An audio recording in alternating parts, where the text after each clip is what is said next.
Pagué los $85.000 de los préstamos de mi hija. Trabajé turnos dobles durante años, comiendo frijoles y arroz, solo para que ella pudiera comenzar su vida sin deudas. El día que necesité $500 para mis medicinas del corazón, me miró sin pestañear y dijo: «Mamá, con 78 años, ¿para qué quieres seguir gastando dinero?». Y mientras yo estaba a punto de morir, ella se quedó con mi casa. Tengo 78 años, y hoy te voy a contar cómo la hija por la que sacrifiqué mi vida entera me dejó morir en la puerta de mi propia casa. Pero antes de llegar a esa traición, necesito que entiendas todo lo que di por ella. Mi nombre es Esperanza. Qué ironía, ¿verdad? Porque durante mucho tiempo perdí toda esperanza en la humanidad, en mi propia sangre. Déjame llevarte 15 años atrás cuando Natalia, mi única hija, entró corriendo a nuestra casita en Coyoacán con una carta en las manos. Sus ojos brillaban con una emoción que hacía años no veía en ella. «Mamá, me aceptaron en la Facultad de Medicina. Recuerdo que estaba preparando chilaquiles en la estufa. El olor del jitomate hirviendo llenaba la cocina. Dejé todo y la abracé tan fuerte que podía sentir su corazón latiendo contra mi pecho. Mi niña iba a ser doctora. Después de quedarme viuda a los 51, después de limpiar oficinas durante años, después de vender tamales los fines de semana, finalmente algo bueno llegaba a nuestra vida. Lo lograste, mi amor. ¿Estoy tan orgullosa? Lo que no sabía era que esa carta de aceptación venía con un precio. 1.700.000 pesos en préstamos estudiantiles. 6 años de carrera, libros, uniformes, materiales, transporte. Natalia se sentó en la mesa de madera gastada donde habíamos cenado juntas por tantos años. «Mamá, es mucho dinero. Tal vez no es el momento». «No digas tonterías», la interrumpí. «Vamos a encontrar la manera. Siempre lo hacemos». Y así comenzó mi segundo trabajo. O mejor dicho, mi tercer trabajo. De lunes a viernes limpiaba 3 casas desde las 6 de la mañana hasta las 2 de la tarde. Después corría mi turno en un restaurante de comida corrida en La Condesa, donde lavaba platos hasta las 11 de la noche. Los fines de semana hacía y vendía tamales de rajas, de mole, de dulce. Me levantaba a las 4 de la madrugada para tener el vapor listo. Mis manos se llenaron de callos, de quemaduras, de grietas por el cloro y el agua fría. Pero cada vez que veía a Natalia estudiando hasta tarde, rodeada de libros enormes de anatomía, sentía que valía la pena cada ampolla. ¿Sabes cuántos turnos dobles trabajé? Ni yo misma lo sé. Perdí la cuenta después del primer año. Mi vida se volvió una rutina de supervivencia. Trabajar, pagar, dormir 4 horas, repetir. Dejé de ir al doctor cuando empezaron los dolores en el pecho. «Son los nervios», me decía. No había tiempo ni dinero para mis achaques. Recuerdo que una vez Natalia me encontró dormida en el sillón con mi uniforme del restaurante todavía puesto, oliendo aceite y cebolla. Eran las 3 de la mañana. Acababa de llegar. «Mamá, esto es demasiado. No tienes que matarte así por mí». Le acaricié el rostro.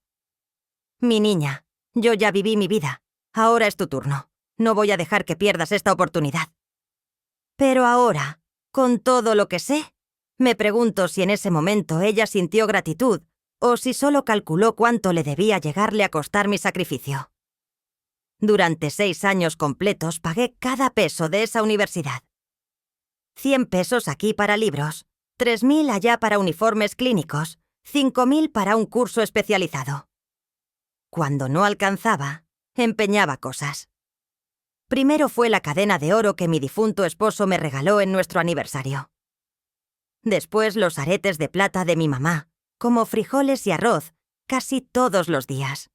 Arroz blanco con un huevo frito, si había suerte, café negro con pan del día anterior que me regalaban en la panadería de la esquina. A veces doña Carmela, mi vecina, me dejaba un platito de mole en mi puerta porque le había sobrado. Ambas sabíamos que era mentira, pero yo lo aceptaba con toda la dignidad que me quedaba. Natalia se graduó con honores. La vi cruzar ese escenario con su toga blanca y su birrete, recibiendo su título de médica cirujana. Lloré tanto que casi no podía verla. Eran lágrimas de orgullo, de alivio, de agotamiento. Lo logramos, mamá. Lo logramos juntas. Juntas. Esa palabra me dio fuerzas para seguir. Después vinieron 3 años más de especialización, otros 800.000 pesos en deudas. Para ese momento yo tenía 70 años y mi cuerpo empezaba a cobrarme la factura de tanto abuso, pero no podía parar. Faltaba tan poco. Finalmente, a mis 73 años hice el último pago, 1.700.000 pesos en total. Cada centavo ganado con el sudor de mi frente arrugada y mis manos destrozadas. Natalia ya era una cardióloga establecida trabajando en un hospital privado de Polanco. Se había casado con Rodrigo, un arquitecto con buen apellido y mejor cuenta bancaria. Vivían en una casa hermosa en Satélite. Tenían 2 hijos, Sebastián de 14 y Miranda de 12. Yo seguía en mi casita de Coyoacán, la misma casa donde Natalia creció, donde su papá murió de un infarto cuando ella tenía 15 años. 2 recámaras pequeñas, un patio con mi limonero y mis gerneos, y esa cocina donde todavía podía oler los desayunos que preparé durante toda mi vida. Pensé que finalmente podría descansar. Que Natalia, ahora exitosa y sin deudas, me ayudaría un poco. No esperaba que me mantuviera, solo, ya sabes, que me llamara más seguido, que me visitara, que me preguntara cómo estaba. Pero las visitas se fueron espaciando. Primero era una vez por semana, luego cada 15 días, después solo en días festivos y siempre con prisa. «Perdón, mamá, tengo una cirugía mañana temprano». «Mamá, los niños tienen tarea». «Mamá, Rodrigo y yo tenemos una cena importante». Yo asentía, sonreía. Les preparaba su comida favorita en las pocas horas que me regalaban. Y cuando se iban, me quedaba sola en esa casa que de repente se sentía demasiado grande, demasiado silenciosa.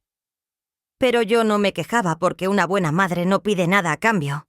O eso creía yo, hasta que mi corazón empezó a fallar de verdad y descubrí que ella había empezado a planear cómo deshacerse de mí. Pero esa parte viene después. Si quieres saber cómo mi propia hija me traicionó de la manera más cruel que puedas imaginar, quédate hasta el final de esta historia porque necesito que alguien sepa la verdad. Y si alguna vez has sentido que diste todo por alguien que no lo valoró, esta historia es también para ti. Suscríbete al canal para seguir acompañando historias reales que necesitan ser contadas. Creí que estaba construyendo su futuro. Estaba financiando mi propia destrucción. Durante los primeros meses después de terminar de pagar sus deudas, me sentí ligera por primera vez en 15 años. Como si hubiera cargado un costal de cemento en la espalda durante tanto tiempo que ya no recordaba cómo se sentía caminar derecha. Natalia parecía la hija perfecta ante los ojos de todos. Exitosa, elegante, siempre con las palabras correctas en las reuniones familiares. Cuando mi prima Refugio preguntaba por ella, yo inflaba el pecho de orgullo.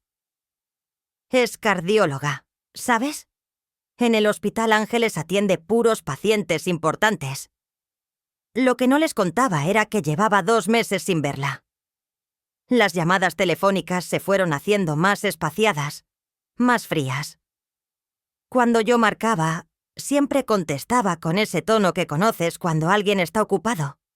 Y tú eres una interrupción. «Mamá, estoy con un paciente, te llamo luego». Pero luego nunca llegaba. Cuando finalmente nos veíamos, algo había cambiado en su mirada. Ya no era la niña que me abrazaba con gratitud. Era una mujer apurada, checando su reloj cada 5 minutos, suspirando cuando yo le contaba sobre el limonero o sobre doña Carmela. «Mamá, ya no deberías estar trabajando tanto.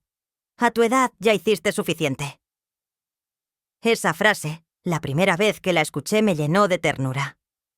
Pensé que se preocupaba por mí, que finalmente quería retribuirme algo de todo lo que di. Qué ingenua fui. Un domingo, 3 meses después del último pago de su deuda, Natalia llegó a visitarme con Rodrigo y los niños. Era raro que vinieran todos juntos. Preparé mole con pollo, arroz rojo, tortillas hechas a mano. Me levanté desde las 5 de la mañana para que todo estuviera perfecto. Sebastián y Miranda apenas me abrazaron antes de sacar sus teléfonos y sentarse en la sala. Rodrigo fue amable como siempre, pero distante. Natalia inspeccionaba la casa con una mirada que no supe descifrar en ese momento. «Mamá, esta casa se está poniendo muy grande para ti sola». Me serví un vaso de agua. Mis manos temblaban un poco. Últimamente temblaban seguido. Es mi hogar, mi amor. Aquí creciste tú. ¿Aquí? Sí, ya sé. Me interrumpió con una sonrisa que no llegaba a sus ojos. Pero piénsalo. 2 plantas, escaleras. Ese patio que hay que mantener es mucho trabajo para una mujer de tu edad. Rodrigo tosió incómodo. Natalia le lanzó una mirada rápida que no alcancé a interpretar. Además, mamá, con todo el esfuerzo que hiciste por mí, ya es hora de que descanses. Que vivas tranquila, sin preocupaciones. Ahí estaba otra vez esa frase. Ya hiciste suficiente. Como si mi vida útil hubiera llegado a su fin, como si hubiera cumplido mi función y ahora sobrará. Pero yo aún no veía la trampa. Esa noche, después de que se fueron dejando la cocina llena de platos sucios que lavé yo sola, me senté en el sillón de la sala. El mismo sillón donde arrullé a Natalia cuando era bebé. Donde le leí cuentos. Donde la consolé cuando su papá murió. Algo pesado se instaló en mi pecho. No era solo cansancio. Era una sensación que no quería nombrar todavía. Las semanas siguientes, Natalia empezó a visitarme con más frecuencia, pero no para pasar tiempo conmigo. Venía con pretextos. «Mamá, déjame revisar tus documentos. Necesitas tener todo en orden». «Mamá, ¿dónde guardas las escrituras de la casa? Deberían estar en un lugar seguro». «Mamá, deberías hacerte un chequeo médico completo. Yo te lo pago». Esa última oferta me sorprendió. Era la primera vez en años que ella ofrecía pagarme algo. Acepté porque realmente me sentía mal. Los dolores en el pecho se habían vuelto más frecuentes. Me cansaba subiendo las escaleras. A veces me faltaba el aire no más de tender la ropa. «Solo es estrés acumulado, mamá. Años de trabajar de más», me dijo mientras conducía su camioneta nueva rumbo al hospital. «Pero vamos a revisarte bien para estar seguros». Me hicieron estudios que nunca hubiera podido pagar yo sola. Electrocardiogramas, análisis de sangre, radiografías. Natalia conocía a todos los doctores. La trataban con deferencia, con respeto. «Doctora Salazar, qué gusto verla por acá». Me sentí orgullosa de nuevo. Esa era mi hija, la niña por la que sacrifiqué todo. Una semana después me llamó para darme los resultados. Su voz sonaba rara, controlada. «Mamá, necesito que vengas a mi consultorio. Tenemos que hablar sobre tu corazón». El diagnóstico fue como un balde de agua helada, insuficiencia cardíaca en etapa temprana. Nada crítico todavía, pero necesitaba medicamentos, controles periódicos, cuidados. «¿Y cuánto cuesta el tratamiento?», pregunté sintiendo que el piso se movía bajo mis pies. Natalia cerró la carpeta de resultados. Se recargó en su escritorio. Ese escritorio de caoba, con su nombre grabado en una placa dorada. Doctora Natalia Salazar Mendoza, cardióloga. «Mamá, no te preocupes por eso ahora. Lo importante es que te cuides». «Pero necesito saber, hija. Todavía trabajo en casa de la señora Gutiérrez, y por eso mismo, mamá, ya no deberías estar trabajando. Mírate, tu cuerpo te está pasando la factura». Tenía razón, pero también tenía que comer. Tenía que pagar luz, agua, gas. La jubilación del seguro apenas me alcanzaba para lo básico. Hay medicamentos más económicos, dijo después de un silencio largo. No tan efectivos como los que realmente necesitas, pero podrían ayudar un poco. Sentí algo quebrarse dentro de mí, algo pequeño, como una rama seca. Y los otros, los que realmente necesito. Natalia suspiró. Ese suspiro que ya me estaba volviendo familiar. El suspiro de alguien que tiene cosas más importantes que hacer. Son caros, mamá. Casi 10.000 pesos al mes. Y tendrías que tomarlos por el resto de tu vida. El resto de mi vida. Que según mi corazón enfermo tal vez no fuera tanto tiempo. Mira, continuó suavizando la voz. Lo que necesitas es reducir el estrés, dejar de trabajar, simplificar tu vida. Esa casa tan grande requiere mucho mantenimiento, muchos gastos. ¿Has pensado en mudarte a algo más pequeño? ¿Más manejable? Ahí estaba de nuevo la casa. Natalia, esa es mi casa, la casa de tu papá, donde tú... Sí, mamá, lo sé, pero papá ya no está, y tú estás sola. No tiene sentido que te aferres a un lugar que te está consumiendo. Me quedé callada porque quizás tenía razón. Quizás yo solo era una vieja terca aferrándose al pasado. Piénsalo, dijo, y me dio una palmadita en la mano. Una palmadita. Como se le da a un perro.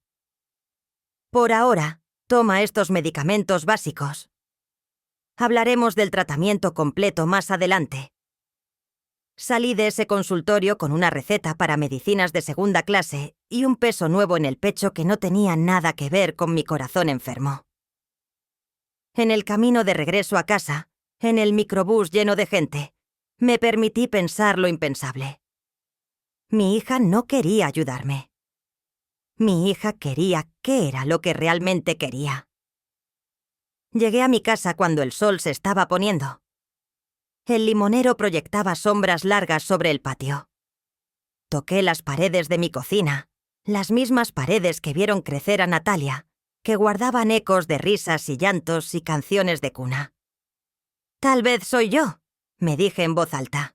Tal vez soy egoísta por querer quedarme aquí.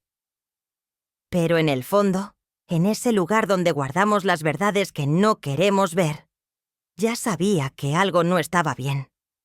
Solo que aún no imaginaba hasta dónde llegaría su traición, porque lo peor aún no había llegado. Mi corazón estaba fallando, pero el de ella estaba muerto. 2 meses después de ese diagnóstico, mi cuerpo empezó a cobrarme la factura completa. Ya no eran solo los dolores ocasionales. Ahora me despertaba en las madrugadas con el pecho oprimido, como si alguien se sentara sobre mí. Las piernas se me hinchaban tanto que apenas podía ponerme los zapatos. Una madrugada no pude más. Eran las 3 de la mañana cuando el dolor se volvió insoportable.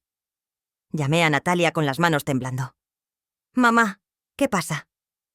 Su voz sonaba irritada, somnolienta. «Mi amor, no puedo respirar bien el pecho». Un silencio. Luego un suspiro largo. «¿Ya tomaste tus pastillas?» «Sí, pero entonces es ansiedad, mamá». Respira hondo. «No puedes estar llamándome a estas horas por cada molestia. Tengo una cirugía a las 7 de la mañana». Y colgó. Me quedé sentada en la orilla de mi cama con el teléfono en la mano, sintiendo que me ahogaba, no por falta de aire, por algo mucho peor. A la mañana siguiente, doña Carmela me encontró desmayada en el patio. Ella fue quien llamó a la ambulancia. Ella fue quien me acompañó al hospital público. No, Natalia. Cuando finalmente mi hija llegó al hospital, 6 horas después traía esa expresión que ya conocía bien. Molestia disfrazada de preocupación. «Mamá, te dije que eran nervios. Mira todo el alboroto que armaste». El doctor que me atendió habló claro. Mi insuficiencia cardíaca había avanzado. Necesitaba el tratamiento completo. 10.000 pesos mensuales en medicamentos. Controles cada 2 semanas. Cambios de estilo de vida inmediatos. Y sobre todo, agregó el doctor, Necesita evitar el estrés. Nada de trabajos pesados. 0 preocupaciones.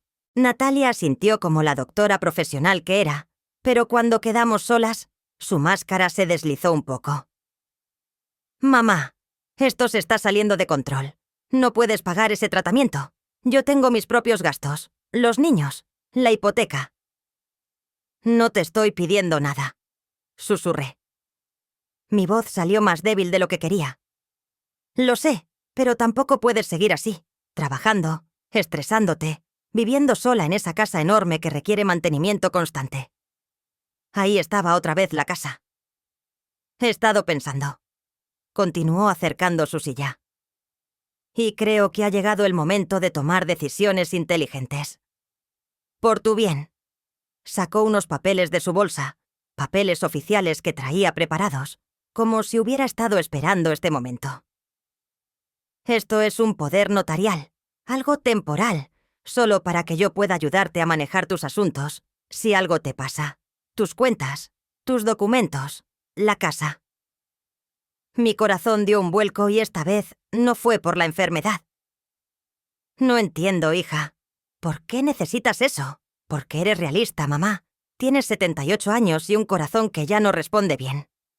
Si algo te sucede, ¿quién va a poder actuar rápido? Piensa en los niños, en tu herencia. Todo debe estar en orden.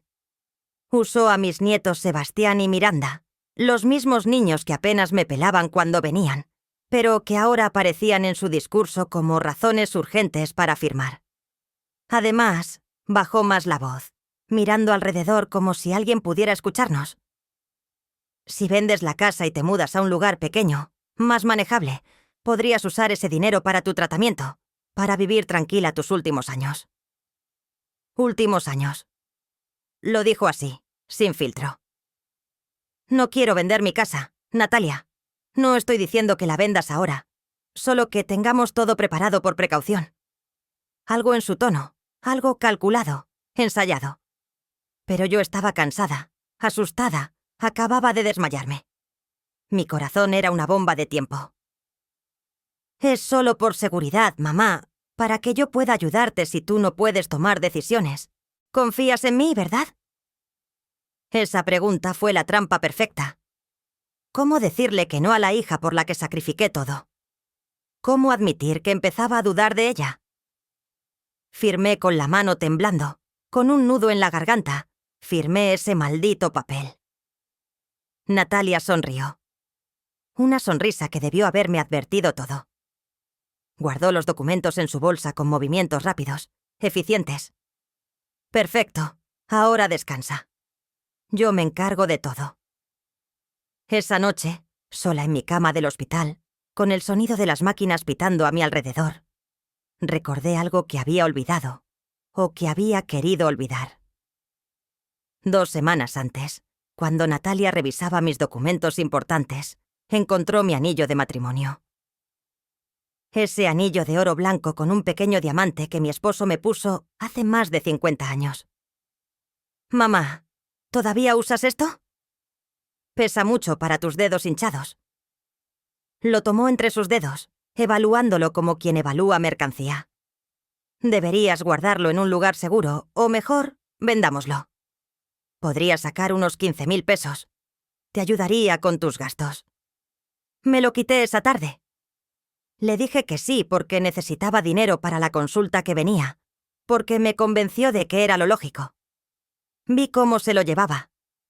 El último pedazo físico de mi matrimonio, de mi juventud, de cuando alguien me amó sin pedirme nada a cambio. Tranquila, mamá, te consigo el mejor precio. Nunca vi ese dinero.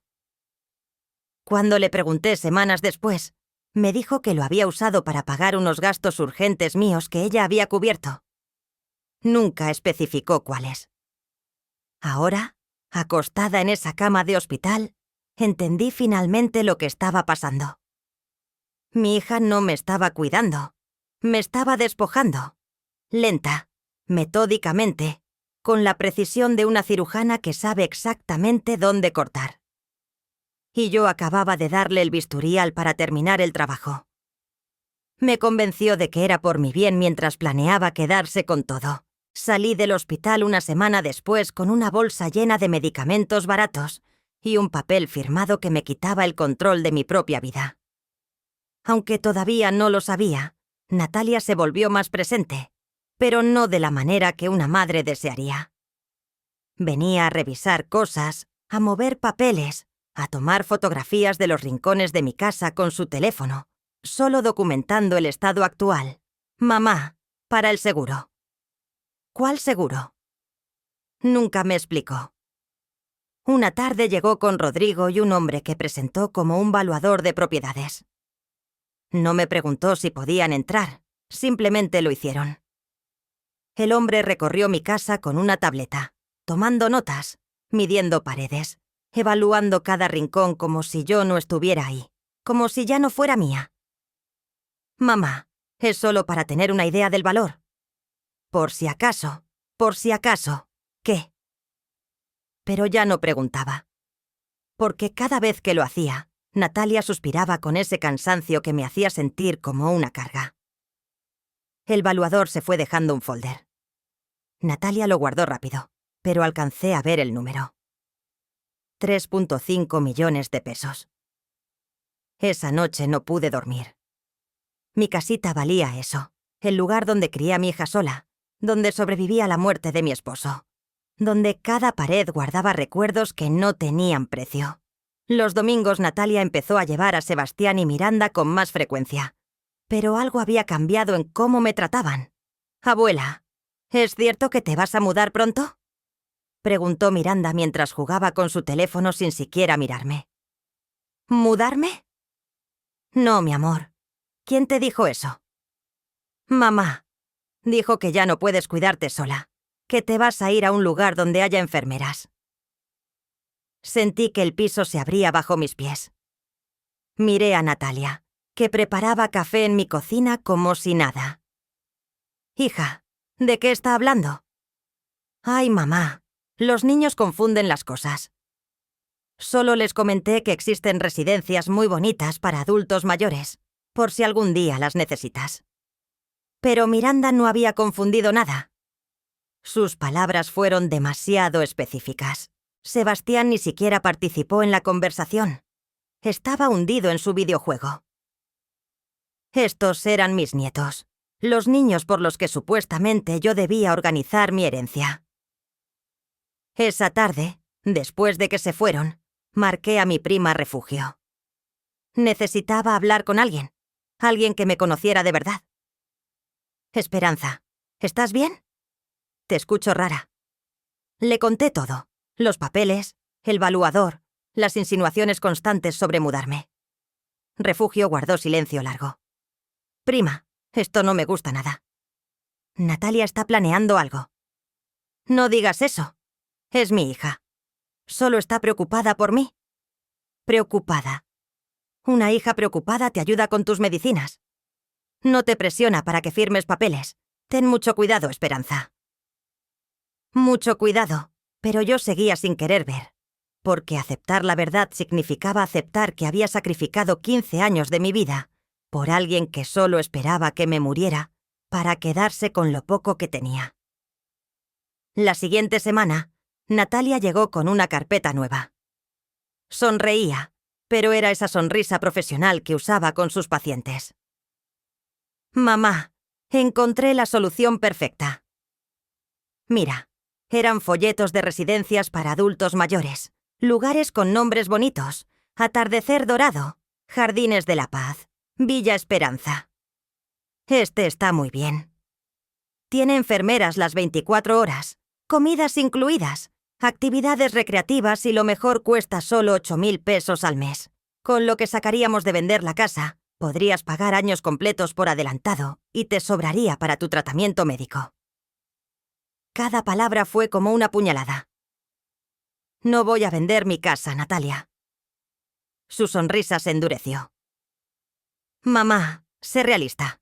Tienes 78 años, un corazón que falla. ¿Cuánto tiempo más crees que podrás cuidar este lugar? ¿Qué pasa si te caes en las escaleras y nadie te encuentra? Estaba usando mi miedo, mi edad, mi enfermedad. todo lo que me hacía vulnerable. En una residencia estaría segura, cuidada. Yo podría dormir tranquila sabiendo que estás bien, pero no era por mí. Nunca fue por mí. Piénsalo, dijo dejando los folletos sobre mi mesa. No tienes que decidir hoy, pero tampoco puedes seguir negando la realidad. Cuando cerré la puerta detrás de ella, me permití llorar. Llorar todo lo que había aguantado, todo lo que no quería admitir. Mi hija me estaba sacando de mi propia casa. Lento, metódico, con argumentos que sonaban razonables para cualquiera que escuchara. «Es por tu bien, mamá». Pero, ¿cuándo el bien de alguien implica despojarlo de todo lo que ama? Me senté en mi sillón, el mismo donde la arrullé de bebé, donde enseñé a leer, donde lloramos juntas cuando su papá murió. Y en ese momento algo en mí empezó a cambiar. El miedo comenzó a transformarse en algo diferente, algo que no había sentido en años. Rabia, porque tal vez mi corazón estaba fallando, pero mi dignidad todavía latía fuerte. Me convirtió en una carga delante de todos los que me conocían. El cumpleaños de mi hermana Leticia fue el día que todo se hizo público. Ella cumplía 75 años y organizó una comida familiar en su casa de Tlalpan. Toda la familia estaría ahí, primos, sobrinos, hasta algunos vecinos cercanos. Natalia insistió en pasar por mí. «No puedes ir sola en transporte público, mamá. Y si te mareas, debía haber visto la trampa». Llegamos tarde. Todos ya estaban sentados alrededor de las mesas en el jardín. El olor a carnitas y salsa recién molida llenaba el aire. Mariachis tocaban de fondo. Era una fiesta alegre. Hasta que Natalia abrió la boca. «Perdón por la demora. Mamá tardó mucho en arreglarse. Ya saben cómo es. A su edad todo les toma el triple de tiempo». Risas incómodas. Yo sentí el calor subirme al rostro. Me senté junto a mi prima Refugio, que me apretó la mano por debajo de la mesa. Durante la comida traté de participar en las conversaciones, de reír, de ser yo misma, pero Natalia me vigilaba como un halcón. Cuando conté una anécdota sobre doña Carmela, me interrumpió. «Mamá, esa historia ya la contaste 3 veces. ¿Te acuerdas?» No era cierto. Nunca la había contado ahí, pero todos me miraron con esa expresión, esa mezcla de lástima y incomodidad que la gente pone cuando cree que estás perdiendo la cabeza. «Ah, perdón», murmuré bajando la vista a mi plato. Más tarde, mi sobrina Gabriela preguntó por mi casa, por mi limonero. Antes de que pudiera responder, Natalia intervino. «Ay, Gaby, ya no preguntemos mucho sobre eso. Mamá se pone sentimental. Está en un proceso difícil de aceptar que tiene que dejar ir ciertas cosas». Refugio soltó su tenedor con fuerza. «¿Dejar ir qué cosas, Natalia?» «Bueno, la casa es enorme para ella sola. Ya hablamos de opciones más manejables, lugares donde pueda estar cuidada, acompañada». El silencio cayó pesado sobre la mesa. Todos me miraban ahora, como si fuera una niña incapaz de tomar sus propias decisiones. «Esperanza, ¿es verdad eso?», preguntó Leticia con genuina preocupación. Abrí la boca para hablar, pero Natalia fue más rápida. «Mamá está en negación todavía. Es normal. Los adultos mayores se aferran a sus rutinas aunque sean peligrosas para ellos. Yo, como doctora, lo veo todo el tiempo». Doctora, usó su título como arma, como autoridad incuestionable. Su corazón está muy delicado. No puede estar sola subiendo escaleras, cargando cosas. Un descuido y chasqueó los dedos. Por eso estoy buscando lo mejor para ella. Mi hermana Leticia sintió convencida. «Qué bueno que te preocupas tanto por tu mamá, Natalia. No todas las hijas son así». Sentí náuseas. Quise gritar que todo era mentira, que ella no me estaba cuidando, que me estaba despojando. Pero, ¿quién me creería? Ahí estaba la doctora exitosa, preocupada por su pobre madre, enferma y terca. Y ahí estaba yo, la vieja senil que no aceptaba la realidad. Rodrigo, sentado al otro extremo de la mesa, no participaba de la conversación. Miraba su cerveza con expresión incómoda. Cuando nuestros ojos se encontraron, vi algo ahí. Culpa, tal vez, o quizás solo incomodidad. Después de comer, mientras las mujeres recogíamos la cocina, escuché a Natalia hablando con mis primas en el pasillo. Es duro verla así. Hace unos días me llamó a las 3 de la madrugada por un dolor que resultó ser gases. Otra vez dejó la estufa prendida toda la noche. Tiene momentos de lucidez, pero también de confusión. Mentiras. Todo eran mentiras, pero dichas con tanta convicción que hasta yo dudé de mi propia memoria por un segundo. Pobrecita, escuché decir a alguien. Y pobre de ti, Natalia. ¡Qué carga! ¡Carga! Esa palabra me atravesó. Refugio me encontró llorando en el baño. Me abrazó fuerte sin decir nada porque no había palabras para esto. Te está destruyendo frente a todos, susurró finalmente. Está construyendo una narrativa para que cuando se quede con tu casa, todos piensen que hizo lo correcto. Tenía razón. Natalia estaba sembrando la historia. Madre senil, hija sacrificada. Cuando llegara el momento de quitarme todo, nadie cuestionaría nada. Todos dirían, menos mal que Natalia estaba ahí para cuidarla. En el camino de regreso a casa, Natalia manejaba canturreando, feliz, satisfecha con su actuación. Estuvo linda la fiesta, ¿verdad, mamá? No respondí. Miraba por la ventana las calles de la ciudad que me vio nacer. La ciudad donde construí mi vida. Donde enterré a mi esposo. Donde crié sola a esta mujer que ahora me trataba como un estorbo. Mamá, no te enojes. Solo estoy siendo realista. Alguien tiene que serlo.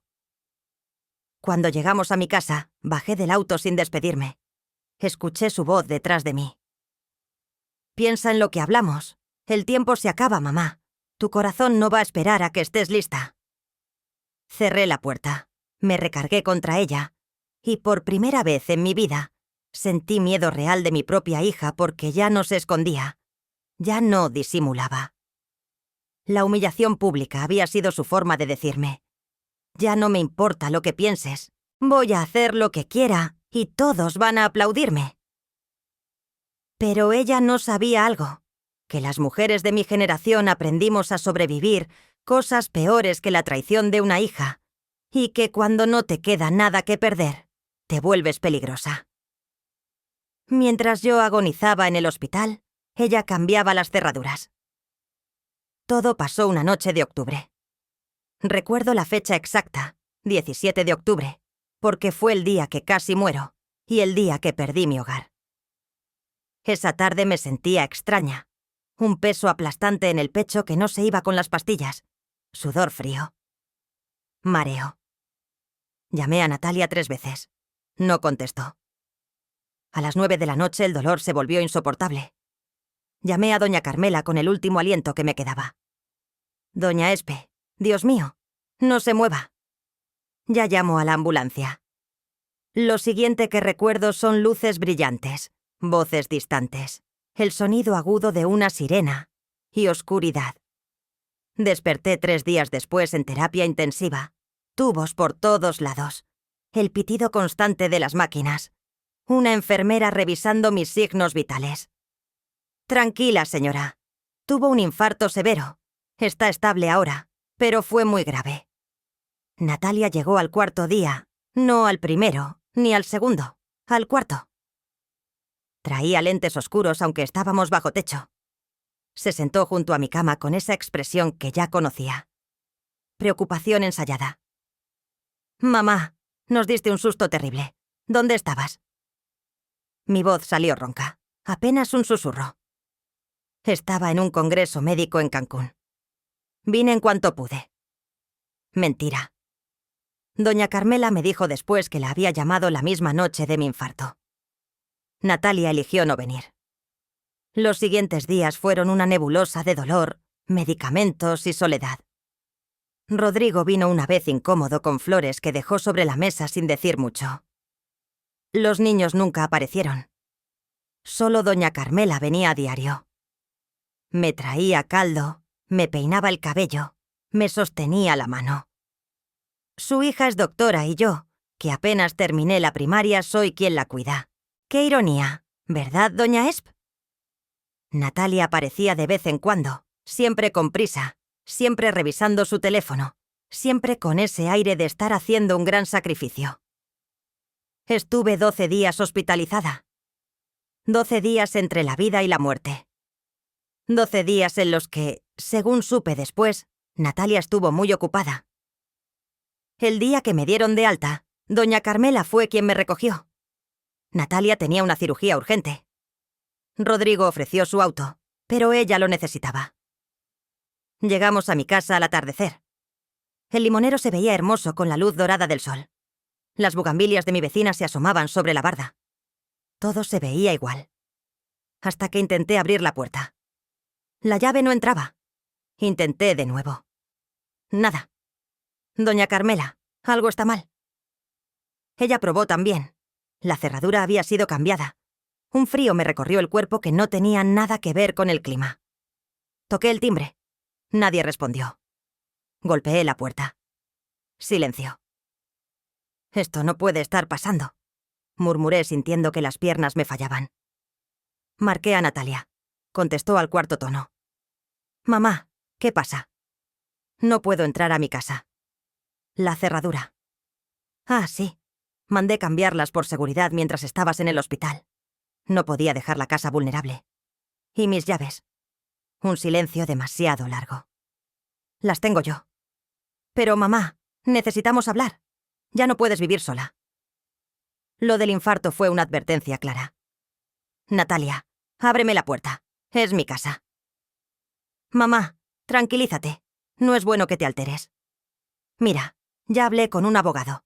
Con el poder notarial que firmaste, tengo autoridad para tomar decisiones sobre la propiedad. Si tu salud está en riesgo, y claramente lo está. El mundo se detuvo. Doña Carmela me sostuvo porque literalmente me estaba cayendo. ¿Qué hiciste? Lo que debí hacer hace meses. Transferí la casa TAS a mi nombre. Es legal, mamá. Todo está en orden. Hice lo mejor para ti. No podía respirar. El pecho me ardía otra vez. Te encontré un lugar perfecto. Una residencia en Tacuba. Limpia, segura, con enfermeras. Ya está pagado el primer mes.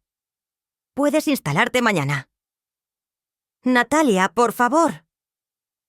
Esto no es negociable, mamá. Casi te mueres. ¿Quieres que la próxima vez te encuentren 3 días después tiesa en el piso de tu casa? Porque eso es lo que va a pasar. Cada palabra era una bofetada. Paso mañana a las 10 para llevarte a conocer tu nuevo hogar. Empaca solo lo necesario. Ropa, documentos personales. Lo demás lo manejo yo. Natalia, no puedes hacerme esto. Ya está hecho, mamá. Y en el fondo, cuando se te pase el berrinche, vas a agradecerme. Y colgó. Me quedé ahí parada frente a la puerta de mi propia casa. La casa que pagué con 40 años de trabajo. La casa donde enterré mi juventud, mis sueños, mi matrimonio. Doña Carmela lloraba a mi lado. Esto no puede ser legal. No puede. Pero lo era porque yo firmé, porque confié, porque fui una tonta que creyó que el amor de madre era correspondido. Esa noche dormí en el sillón de doña Carmela. Ella me prestó una pijama, me preparó té de tila, me dejó llorar en su hombro hasta que ya no me quedaron lágrimas. Mañana vamos con un abogado, me dijo. Esto no se va a quedar así. Pero yo sabía la verdad. Natalia era doctora, respetada, con recursos. Yo era una vieja enferma que había firmado papeles sin leer bien. ¿Quién me creería? Mi hija me había sacado de mi propia casa mientras agonizaba en un hospital. Y lo peor, lo hizo con total frialdad, como si yo ya estuviera muerta. Me encerraron como basura, pero mi mente nunca estuvo más clara. La residencia Nuevo Amanecer no tenía nada de nuevo ni de amanecer. Era un edificio gris de 3 pisos en una colonia olvidada de Tacuba, con rejas oxidadas y un olor a desinfectante barato que no lograba ocultar otros olores peores. Natalia me dejó en la entrada con 2 maletas. «Es temporal, mamá, hasta que te estabilices. Mentira número 1000». Me asignaron un cuarto en el segundo piso, 12 menafitros que compartía con otra anciana llamada Socorro, quien no paraba de rezar el rosario en voz alta día y noche.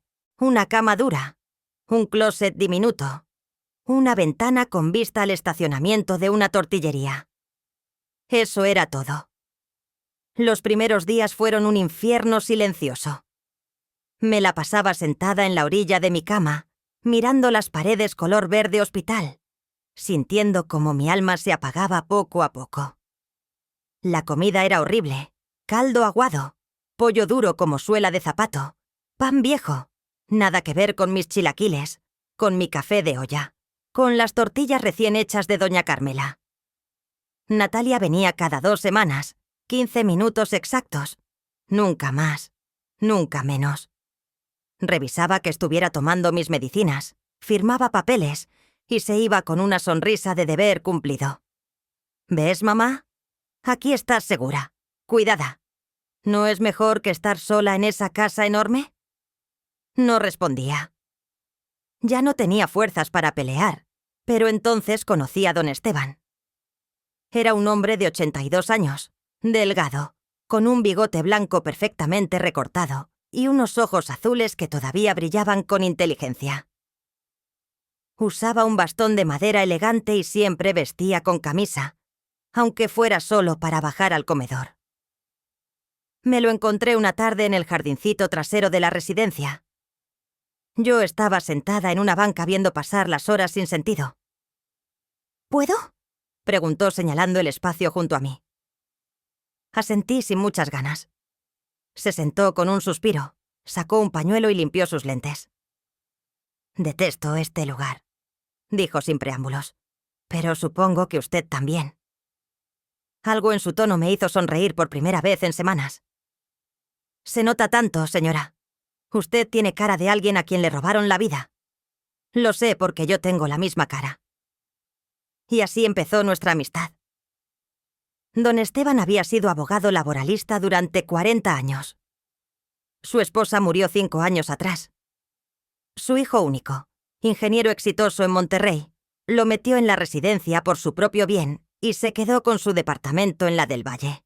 Lo vendió en 4,5 kilos. Me da 3,000 pesos al mes para mis gastos. ¿Sabe cuánto cuesta este lugar? 8,000. Él paga lo demás y se queda con todo lo que sobra. Era mi historia con otros nombres, otros números, pero el mismo guión. Durante las siguientes semanas, don Esteban se convirtió en mi confidente. Le conté todo. Los 15 años de sacrificio, los préstamos pagados, el poder notarial, mi casa robada. Él me escuchaba con atención de abogado, tomando notas mentales. Esperanza. Lo que le hicieron es abuso patrimonial, posiblemente fraude. Ese poder notarial que firmó era temporal y específico. No le daba derecho a transferir propiedades. Pero yo firmé. Firmó bajo presión mientras estaba enferma y vulnerable. Eso se puede pelear. Por primera vez en meses sentí algo parecido a la esperanza. También conocí a Lupita, una enfermera de 35 años que trabajaba en el turno de noche.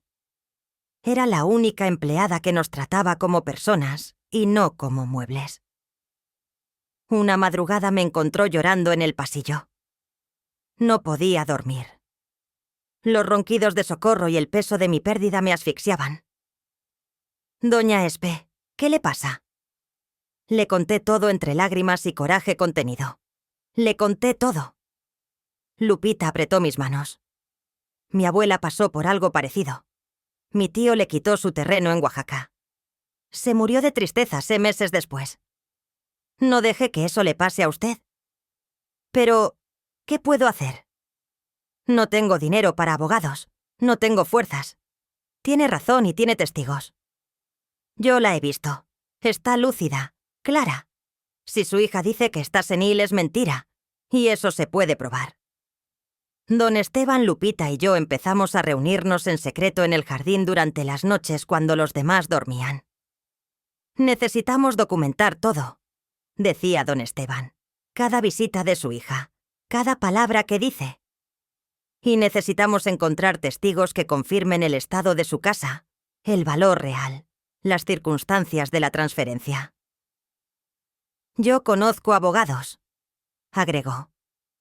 Buenos de los que pelean causas perdidas, pero necesitamos construir un caso sólido. Por primera vez en meses, mi cerebro empezó a funcionar otra vez. No era la vieja vencida que Natalia quería que fuera. Era Esperanza, la mujer que sobrevivió a la muerte de su esposo, que sacó adelante a una hija sola, que trabajó turnos triples sin quebrarse. Y si pude con todo eso, podía con esto. ¿Qué necesito hacer?, pregunté con una voz que no escuchaba hace tiempo. Una voz firme. Don Esteban sonrió. Primero, dejar de llorar y empezar a documentar. Segundo, contactar a personas que puedan testificar a su favor. Tercero, hizo una pausa dramática, hacer que su hija se confíe tanto que cometa un error. Lupita sacó su teléfono. Y yo puedo grabar cuando venga, cuando hable, todo lo que necesiten. Algo cambió en mí esa noche. El dolor se transformó en determinación, la tristeza en estrategia. Natalia me había quitado mi casa, pero no mi dignidad y mucho menos mi capacidad de pelear. Dejé de llorar y empecé a documentar cada mentira. Don Esteban me consiguió una libreta pequeña. Aquí va a anotar todo. Fechas, conversaciones, promesas rotas, todo. Me convertí en detective de mi propia vida. Primera misión. Conseguir copias de los documentos que firmé. Don Esteban tenía un contacto en el registro público que por 500 pesos nos sacó copias del poder notarial y de la transferencia de propiedad. Cuando los leímos, don Esteban golpeó la mesa con furia contenida. Lo sabía. Este poder era temporal, 6 meses máximo, y solo para gestiones médicas y bancarias básicas. Nunca le dio autoridad para transferir propiedades. Esto es fraude puro. Entonces, ¿puedo recuperar mi casa? Si demostramos que hubo coerción, abuso de confianza y que usted estaba vulnerable. Sí, pero necesitamos más que esto. Lupita resultó ser una aliada invaluable. Cuando Natalia venía a visitarme, ella encontraba razones para estar cerca, organizando medicamentos, checando signos vitales, siempre con su teléfono en el bolsillo, grabando. En una de esas visitas, Natalia se quejó con la directora de la residencia. Mi madre necesita más sedantes. Se pone ansiosa, combativa. No quiere aceptar su realidad. Lupita lo grabó todo, incluida la parte donde Natalia agregó: entre menos lúcida esté, mejor para todos. Esas palabras me destrozaron, pero también me dieron munición. Don Esteban me enseñó algo importante. El enemigo más peligroso es el que se confía. Natalia cree que ya ganó. Esa será su perdición. Mi prima refugio fue la siguiente pieza clave. La llamé desde el teléfono público de la residencia. Prima, necesito tu ayuda, pero tiene que ser en secreto. Refugio vino a verme una semana después. Se hizo pasar por una nueva residente visitando las instalaciones. Nos sentamos en el jardín como dos desconocidas. Le di instrucciones específicas. Hablar con los vecinos de mi antigua casa, con doña Carmela especialmente, conseguir testimonios de cómo vivía yo, de mi estado mental, de cómo Natalia me presionaba. Y hay algo más, agregué. Necesito que vayas al notario donde se hizo la transferencia. Pregunta quién estuvo presente. ¿Qué documentos presentó Natalia si yo estaba ahí? Refugio apretó mi mano. Te van a devolver tu casa, prima. Te lo juro. 2 semanas después, Refugio regresó con información que cambió todo. Doña Carmela dio un testimonio desgarrador. Cómo me encontró desmayada. Cómo Natalia tardó días en venir al hospital. Cómo vio a hombres cambiando las cerraduras mientras yo agonizaba. Don Ramiro, mi vecino de toda la vida, confirmó que yo estaba perfectamente lúcida siempre, que cuidaba mi casa, pagaba mis cuentas, vivía de forma independiente. Pero lo más importante, Refugio habló con el notario. Esperanza. Tu hija presentó el poder notarial y un certificado médico falso que decía que estabas en estado de demencia avanzada y que no podías tomar decisiones.